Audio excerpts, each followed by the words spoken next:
Hi, welcome to Fight the FUPA podcast number, what are we at? Six? I think Um, six, yeah. yes, I think we're going to do something a little different today because we have talked a lot about the fatty upper pubic area or the FUPA, but let's talk a little bit more about hormones, midlife change, and menopause. How does that contribute to insulin resistance and middle abdominal weight gain? And I think this is more for the women, but again, this can be anyone because there's a lot of hormones involved. Um, so in my journey, I had sort of a halt in hormones about 6 years ago with a hysterectomy. I had one ovary left, so I still had for 3 years or so after that some estrogen, some progesterone being made. But I think the past 3 years, everything with that one ovary just stopped. So a lot of changes happen when you have a shift in your hormones. So obviously, most females anywhere between even starting in their 40s with perimenopause into the 50s and near the 60s have lots of hormonal shifts. So let's talk a little more about that today. Yeah, Lynn, it's interesting that because when you figure out when a young girl actually starts getting their period, and you actually calculate how many decades we're dealing with this before we go through another form of hell, let's just be honest. That It no one tells us about, by the way. This is all something we just no, have to magically one day think, oh, maybe I should learn about this. yeah. And everybody, it's different. Like I know for myself, I literally was in my early 40s. I was 40, 41, and I would be doing presentations and I would have beads of sweat on my nose. And I'm thinking, what is going on at 41, right? Now I'm 56 and I'm on the tail end of that, but I know that my hormones and everything are still out of whack. I need to go back and get some testing done because I just know, when you know your body so well and you're like, something's off. I would love for you because your story with a hysterectomy, that's a whole other level that some women don't ever experience that drastic of instantly your hormones are really, really different. But can you kind of explain to everyone why you had that weight gain once the estrogen dropped? So, when I had my hysterectomy, it wasn't something obviously that no one plans to have that. But what happened to me, and maybe it's because I'm a nurse, is you have all these symptoms going on, and you just, I think again, it's a nursing thing, but we tend to self-diagnose, and I had a lot of things going on for years that I didn't really contribute to anything, to do with my uterus. So, I was always chronically constipated. I was bloated. I was sluggish and tired and achy and pains. And I went one day, I thought I had an umbilical hernia. And of course, I found out from my doctor, like, no, no, that is your uterus. It's, you know, the size of a 16-week pregnancy. Like so I had a lot of fibroids. So they just had to take it out like right away. And like I said, they left one ovary and it still worked. And I didn't really, after a couple years, really think about anything except, just going on with life and work and whatnot. But it wasn't until the last 3 years that I realized, like, I'm still eating lots of protein. I'm meeting my protein goals. I'm working for the most time to getting my step goals in. I'm still working at the gym 3 or 4 days a week. I'm lifting a little heavier. But no matter what I did, everything was changing. My sleep was changing. My everything was changing, but you don't just pinpoint like, oh, I know what's happening. This is menopause. Like you just don't like put it together until like took me 3 years to finally think, wow, you know what? Like, yeah, I'm sweating in the middle of the day but it's 100 degrees all summer in Florida. I'm thinking it's just hot in my office. I have three fans now in my office and they turn on at different times. And I know patients look at me and think, oh, yeah, are you hot? I go, I'm really hot. So anyway, I thought I ran hot. I don't know. So estrogen as it so when we're going through like, our females' bodies with estrogen hold fat, particularly in our breasts and our hips and our, during childbearing years and our buttocks. Like that's we're made to be this feminine shape and, you know, have babies. Well, as soon as your estrogen drops, there's fat redistribution and it goes to your midsection. It's literally Right. part of the problem of middle abdominal weight gain, visceral fat. And then that sort of causes this insulin resistance, which is when your food is supposed to stay in your bloodstream and then go into your cells, but your insulin's being blocked. The insulin's the only hormone that can put your food in your cells. So if it's being blocked, your body thinks you're not eating. So guess what? Your body holds on to everything for dear life right in the midsection. It thinks you're starved. That's what visceral fat is. It's protecting your organs, so to speak, from the starvation mode. My So, body has clearly thought it's been starving for decades. so Well, and then this, also you're not getting the nutrition to the cells, right. right? And then your body starts to hang on to everything. So instead of being a burning engine or metabolism, you become a storing engine. So Right. this drop in estrogen also, like I said, it causes all these hot flashes and all these things. But the hormone that stimulates hunger is called leptin. So when you have a decrease, it suppresses our hunger rather. And when you have a decrease in estrogen, you also have a decrease in leptin. So now you're always hungry. You have insulin resistance, you have Right. less leptin, you're always hungry. And then the opposite hormone that stimulates hunger, it's changed. So now, again, your body thinks it's just hungry all the time. So I was running in between patients. My sugar was dropping. I could feel shaky, sweaty, dizzy. That's because there's extra insulin in my bloodstream trying to clear all this sugar. So if you think about it, that's Right. almost pre-diabetes. Insulin resistance, pre-diabetes, same thing. Same with even metabolic syndrome, which is, so many people have that, which is just, again, insulin resistance because of middle abdominal weight gain, high blood pressure, high cholesterol, etc. So you have all these hormonal shifts. You have your body fat accumulating in the midsection. You have less sleep. You're more stressed because of cortisol from the midsection. And then, like I said, this insulin resistance builds. So I was getting shaky, sweaty, dizzy throughout the day. I was running in to get a snack in between patients, having half a yogurt, having an apple, having grapes, having whatever I could to feel level all day because I Right. didn't even put it together. Like, oh, I definitely have insulin resistance. I definitely am dropping all day. Like, what's going on? Like, I'm shaky, I'm sweaty, I'm dizzy, I'm nauseated. Like, I just had to eat all the time. So, of course, that's excess calories, you're gaining weight. So, all of this to say that our hormones play such a big role in our body composition. So, um, when you have less estrogen, you also can get something called sarcopenia, which means that your ability you're losing muscle. So then your ability to process sugars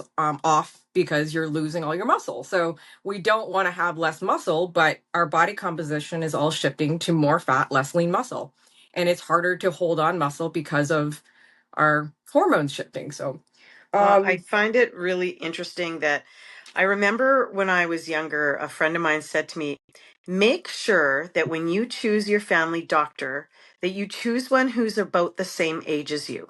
And I said, what? I said, make sure you find a female doctor that's the same age as you so that they are going to great understand point. what you are going through Yeah. as you go through it. And it Well, that reminded me of same a doctor that story that you told me told they could me. fix me in a day, I didn't listen to that, thank goodness. And I went to my gynecologist, and now I'm on hormone replacement therapy because they know how to do it now slowly and controlled and through, instead of the synthetic hormone. There used to be lots and lots of things about estrogen, but it's What did he bioidentical tell now. you? He could fix you in a day? Yeah. He said he fixed his wife in a day. So I was like, oh, okay. So this 10 years of symptoms was going to go away in a day because he was going to give me the right amount of estrogen or whatever. So anyway, Oh um, my gosh. Right. yeah, Yes. And but I think that now more people are studying menopause, understanding it, and really doing more research because, well, firstly, we know that women's health doesn't get a lot of the grant funding and the research that some of the major diseases or drivers in the health field get. And so I think it's really important that we are our own advocate and are going and talking and asking. Like after my injury, when all my hair started falling out, it was rapid. And I went back to my doctor. I said, okay, but it's not growing back. Is this just from the trauma or is this a hormone thing? They did so many hormone tests. I mean, they're like, no, it's not your hormones. I'm like, oh, then I guess it's just from the trauma. But I still suspect, I still have suspicions that, I don't know. I just keep always testing. Every time I go there, I'm like, can we just test my hormones? Because I think that something's off. And I still do. Actually, lately, I kind of feel like things are starting to come together. But I think we really all have to be our, you know, So advocates for stress our and own health. trauma cause a huge amount of cortisol. So all hormones we make, especially stress from cortisol and trauma and adrenaline, acetyl, all these hormones, they really did impact your blood sugar and everything because it literally block, that is what is blocking your insulin. So when all that was happening, your body was going through a trauma response, and because you lost weight really quickly, that makes your hair fall out really quickly. So you were not absorbing any nutrients, because I happen to remember that you couldn't even I was keep losing a any, your pound a body day. wouldn't absorb it, you were just going, there's all kinds of things not absorbing properly. Yeah, I Yeah. just okay, Lynn, can you explain to everyone, because I've heard you share it with me a lot, but can you explain insulin resistance a little bit more in depth? Like, I know that folks hear it, but I don't know if everyone fully understands what it means to be insulin resistant. And does So that I mean think when you are insulin resistant that you are more apt to be pre-diabetic? mhm. So Okay. insulin resistance is just a term that means something, and it can be inflammation, stress, poor sleep, sedentary lifestyle, family history of diabetes, over 40, more hormones, um, like you had a stress response, like any type of family history of diabetes. Like there's so many things that cause this insulin resistance or blocking that I'm sure if you ask, like I said, 10 different experts, they would all have, there's no one knows the exact cause of this sort of blocking of the insulin. We just know that there's many risk factors, and it's hard um, for, for research to show the exact cause, because for everyone, it's a little different. So hormones are Got it. different. Our bodies adapt to what's going on with, with our, so to preserve energy, if you're not getting it in the cell, your body does hold on to it right in the midsection. And then if you have more in the midsection, your body tends to think you're in starvation mode. So if you're in starvation mode, your body will hold on to everything, and your insulin isn't working as efficiently. So you're going to be more tired. You're going to have, if you'll be less active because you're less tired, or more tired. And then that can lead to prediabetes, insulin resistance, impaired fasting glucose, PCOS, type 2. Like there's all of that is the umbrella of insulin Sorry, what's resistance. So PCOS again? I know I've heard it. I know it, but I'm polycystic forgetting. ovary syndrome. Okay, So that's right, right, right, right. yeah, all to do with like the female organs once again. So a lot of these things can happen sort of along our journey in life. You can have more resistance, and then you're better, and then you can, but our metabolism's always shifting, so, and adapting. So, if you're going through a trauma response, you will have more resistance. If you're working night shift, you can get insulin resistance just from not sleeping and keeping your body levelly, all night. It's People start to gain weight doing night shift just from the shift in hormones again. So it's a really the endocrine system is the most complex and intricate system, and endocrinologists are hormone specialists, and they're very, very intelligent because they know all the hormones of the body just play.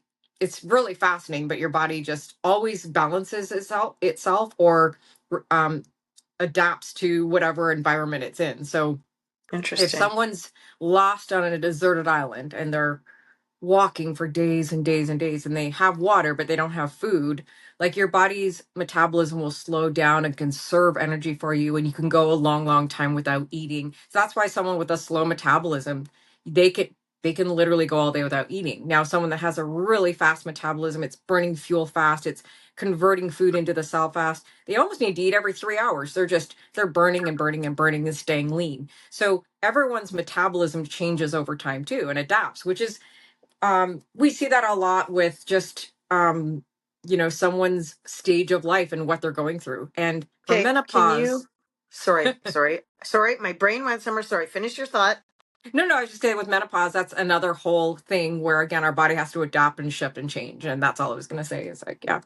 Okay, so can you explain metabolic syndrome? Hmm. Sorry, I'm drinking my iced coffee, my Oh, protein I iced got coffee mine in the too. morning. Yeah. Okay. Cheers. So, if you have three out of four symptoms, which is 80% of all Americans have metabolic syndrome, and probably North American, to be honest. High blood pressure, Mm-hmm. high LDL cholesterol, which is low density lipids, middle abdominal weight gain, so more apple shape versus pear shape, and or high triglycerides. So if you have three out of those four, that's considered metabolic. So it's a cluster of symptoms Oh, wow. which make your metabolism not as efficient. So with insulin resistance or metabolic syndrome, um, we know that you have a higher percentage of getting type 2 diabetes. So most people that have type 2, it could be in their family, it could be, or they could just have those three out of those four symptoms that make that cluster of that syndrome of metabolic syndrome, or metabolic disease is the other name for it. But Okay, so that's, to break again, it down, 80% of people. if I'm going to my doctor, I'm saying I would like you to test for these four indicators. Is that what I'm saying? Or Well, I want to check if what my people metabolism have is? How do they do it? if people have their regular blood work, you can almost look at that and see if someone has metabolic syndrome. So it's not like a disease per se or a condition, it's more a cluster of symptoms that someone might have. So if you look at your blood work and you know you're on a blood pressure pill, your blood pressure is high, your LDL cholesterol on, that's the low density lipids, or what we call the lousy lipids. If those are over 100, that's high. Okay. If you're doing your triglycerides and it's over 150, again, that's high. And then if you have, again, you start to store in the midsection. So three out of those four, which is, again, most people, that's metabolic syndrome. So I Wow. know Wow. when I was going through the last 3 years of the menopausal symptoms, I was probably heading towards metabolic syndrome or prediabetes, because I have diabetes in my family. Again, my hormones, my middle abdominal weight gain, the fact that I was having low sugar all the time means there was extra sugar floating in my bloodstream. My body was trying to get rid of it. So I had high insulin levels. So hyperinsulinemia is when you have a high insulin trying to clear, and that's what most people with prediabetes have, hyperinsulinemia. So again, not to get too much more technical, basically your body will balance itself with something like a homeostatic like level until there's something that causes it to shift. And those shifts are always happening, and our body adapts a lot, but we have to also try to help ourselves by getting a better night's sleep, getting a calm, peaceful rest so that your hormones and your cortisol is not high. Trying to decompress and unwind each day. I call it the 3 W's: drink more water, do more walking, and have a winning or positive attitude, decompressing and unwinding, um, Finding balance. finding balance. The other thing is, if you have hormonal shifts and you go to the doctor, you're going to want to get your hormones checked, and you may need hormone replacement therapy. I've just started mine, Hmm. and I can already notice, like, it's weird because I've always been sort of more emotional as far as like if I'm watching a video, you know, kind of like, oh, I Oh, yeah. can Don't cry, anybody hurt but the dog. I'm going to be crying. right. But if you look at someone that has yeah, so I find now, I think it's weird because now that I'm slowly elevating my estrogen again, and my progesterone and my testosterone and all the balancing again. I'm going through that again. It's almost like I'm Oh, really? reverting back to like, I'm like, like, why am I crying? Why am I emotional? I was working out at the gym the other day. I'm like, is that me? The body odor was there, and I haven't had body odor since I was like a teenager. Like I literally just, so I was Okay. like, oh dear, I need some clinical strength. I need to go back to using some good deodorant. Like this is all coming New back, and changes. yeah, I'm Hormones. like, I have a pimple right here. I'm like, What? So yeah, my- when I tell you I'm going through it again, it's like, okay, but I'm supposed to level off. It takes 6 to 8 weeks for it to kick in. It's been 2 weeks, and I'm like, no. But you're already seeing the changes. Yeah. Okay, let's share with everyone what we figured out yesterday. Okay, so I called Lynn the other day and I said, I've got some sort of weird tingling on my leg. Like, I don't know. So, of course, I should have called Dr. Lynn, Google Lynn, not Dr. Lynn. She's smarter than a doctor. Anyway, I should have gone to Google Lynn, but I didn't. I went to Google and I couldn't figure out what this tingling was on my leg. And I'm like, is this the diabetes neuropathy? But I always thought it was in the limbs. This was in the top quadrant, the outer quadrant of my right thigh. And it felt like I got stung by a bee and it was tingling and hot like fire ants. I'm like, what is going on? Why has this been going on? It started last week, no, a week and a half ago when I was in Edmonton. And so this is now a week and a half and it's still there. And I'm like, I'm starting to get worried. I'm not saying anything to my family. They'll find out if they listen to the podcast, but I still haven't told my family. I told Lynn, and I was like, what is this? And then, of course, I'm going online. I'm Googling shingles. I'm Oh, jeez. Googling all these things. I'm like, okay, shingles is a rash. Okay, it's not that. I had my chicken pox. There's no Anyways, redness at all. Like there's there's no heat, but no redness. It's redness. Okay. just tingling. Okay. Now, after a week and a half, it is spread to my left inner thigh. I'm like, what is actually going on? So Lynn and I started talking about, and of course, I've already forgotten the name of what you said it could be for diabetics. What was it called again? Focal neuropathy. Focal neuropathy. So And instead of she's peripheral neuropathy, just means the peripheral limbs of our body. Autonomic neuropathy is all the automatic nervous, like all the things sort of like that make your heart beat, that make your GI tract move. Focal is just a group of nerves that's affected. okay. Well, I've got two groups of nerves, and they're pissing me off about how painful it is. So I asked Lynn what I could do. So she told me I can get a B6, a B12, some folate, and I'm going to call alpha linolenic acid. Lopaic. Lopaic. Yep. Yeah, Acid. I just made her text me. I'm like, I don't remember. Anyways, ALA. off Yeah. I go to the pharmacy. I'm going through all the stuff. She goes, yeah, you can get it over the counter. I grab it. I come home. Of course, those little pill bottles, you need a goddamn telescope to see it. I cannot read anything.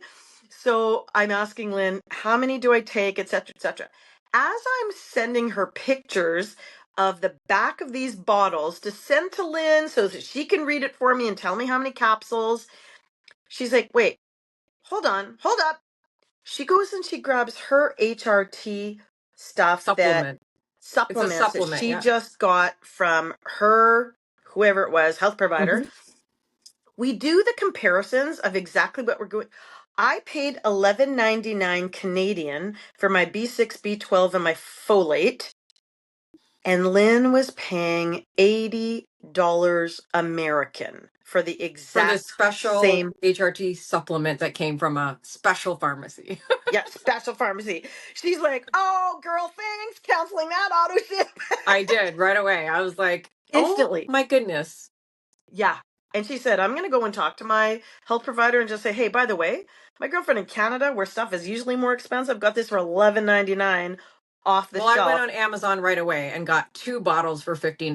Like I'm Yeah. $80 for one bottle. And when I really looked at the, I was like, there's something in there that's great for me. And I was low in B6 and B12. I know why she got it, but $80 with shipping every month was not like, that's not going to happen because No. it wasn't anything special. It was just that combination that you can literally get on like at Amazon or wherever. So Yeah. anyway, So yeah. our Thank big, goodness you sent me your vitamin bottle because I yes, realized after, wait a minute. I guess the lesson here is when you're also your own advocate, do some research. And even though a health provider is, Lynn's a super smart girl and she is a professional diabetes educator. And when you're looking for health help, and she's going to a specialist who is saying this is going to help you, you take that at face value. But when you have a half-blind friend in Canada who can't read and sends you the back of a bottle, you can do your own research and realize, holy cow, I can literally save a lot of dollars a month out of my family's budget by going and doing some research and finding it. And Literally, it was ironically, off the over the counter. combination I gave you to buy for your neuropathy, the Yeah, B6, the B12, and the folate, is what is in a prescription drug here for neuropathy. And that's I looked up that drug, which is very expensive, by the way. It's $110 or more, I've been told by patients. So I tell them I look that up. I usually look up the ingredients and the people buy it over the counter.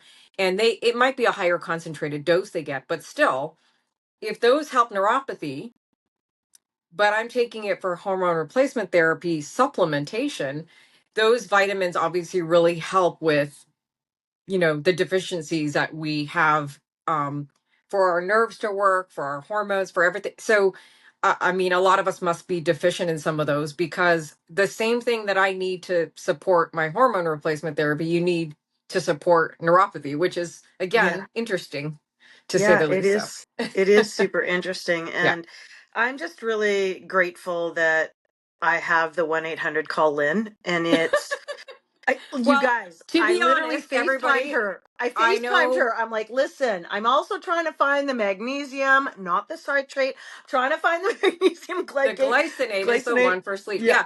And the whole thing is a lot of it I know because I know diabetes. Like that is something that's the main thing I've done in my career.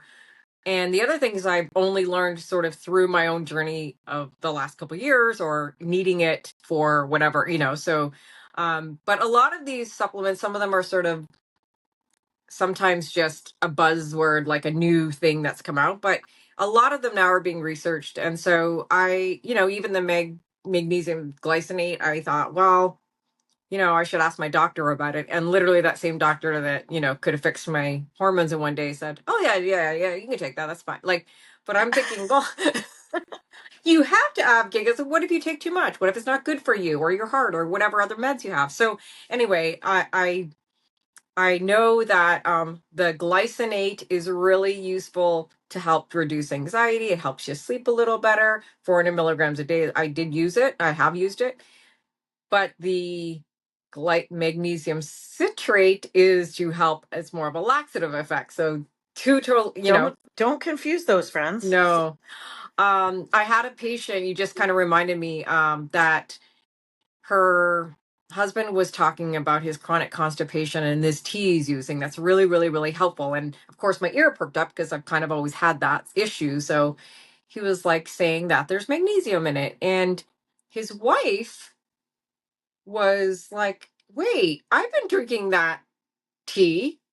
I didn't know it was for your constipation. And this lady was having horrible diarrhea every day and had to like take things to help with that. And like, And so meanwhile, it was the we tea that she was drinking. she was like, yeah, we literally, I was like, oh, you can't take that. But they didn't communicate. Yeah. She just thought she was just sitting down having tea with them. So Aw, yeah. So yeah, some of these things, even though it's probably not a lot in the tea, can be really potent for some people, as yeah, you absolutely. as you learned. Absolutely. I learned the hard way with the magnesium citrate. We're not going to get Yes. into it. Let's just Okay. say it is very memorable. Yes. So yeah, so that's like literally what we use. That bottle is what we use when someone's having a colonoscopy and we need to clear them out. So that's when you use that. That's when you drink that bottle. Yeah, never again. Anyways, well, Anyhow, thank you, Lynn. I do love how we are. I do get lots of feedback. I know you we're do learning. too. Of folks that are um, tuning in and listening and learning. And our goal is, if anything that we share, you get a couple of nuggets and it just aids you on your health journey. That's what we're really excited about. And we've learned things the hard way, and we continue to just strive for healthy. And And if we we're hope that, sharing, hopefully you don't have to learn the hard way. You can maybe pick up some tips before it's too late. yeah. Absolutely. Anything else you wanted to add, Lynn? No, I just think that if, like you said, if anyone can just take one or two things away from our podcast, and then we've done, what our intention is just to kind of put some information out there that hopefully is useful to anybody or whoever you want to share it with. So, Amazing. Okay, the W. What is it? water, Water, walking, winning. walking, That's winning. the W. All right. Be a W. Don't be an L. All right. Have a great Have a great weekend, week, everyone. everyone. Bye. Hit the FUPA.